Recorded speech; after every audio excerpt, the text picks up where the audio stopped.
Happy hello everyone! We all get bored sometimes, whether it's a slow day at the office, being stuck in traffic, or just not having anything on your Netflix queue. We all have times where our minds seem to be stuck on idle. And while the occasional downtime does have its benefits, for the most part, boredom is a happiness bummer.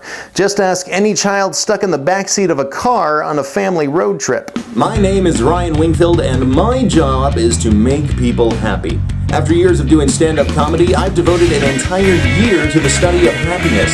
Join me each week right here on a Road Comics Road to Happiness. We often think that people are inherently lazy, and if given the option, we would just sit around all day watching TV. While that might be fun for a while, how long do you think you would make it through a Law and Order marathon before you start wishing that you were one of the murder victims?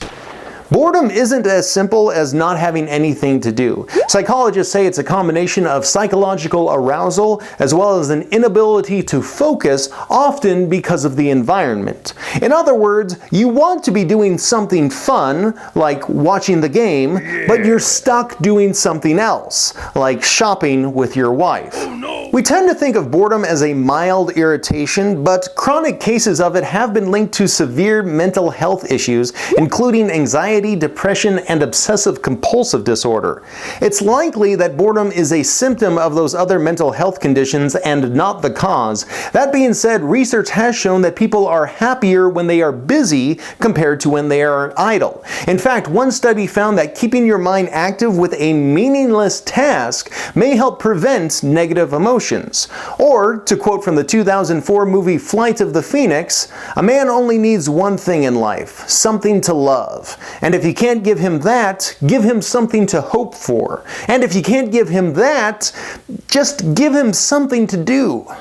On top of the negative emotions, boredom can also lead to unhealthy activities such as snacking on junk food.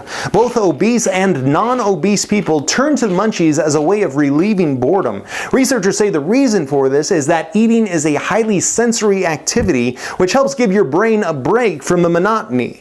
And while junk food isn't the best option, at least it's better than turning to psychoactive drugs. I'm looking at you, fictional character Sherlock Holmes. What? There is also the negative impact that boredom can have to companies. A 2015 Gallup study found that 70% of Americans are bored to some level at their job. A separate study found that 83% of Americans are stressed out by their jobs, but between the two, most career experts agree that boredom is the bigger danger. That's because some stress can be good to companies by energizing employees. However, employees who are bored become unhappy and lethargic, and pretty soon start looking for work elsewhere. It is worth noting psychologists believe some extra boredom could be good for our society. That's because passive and sometimes boring activities have been shown to increase creativity. When we daydream, our minds are able to make innovative connections, which in turn improves ingenuity.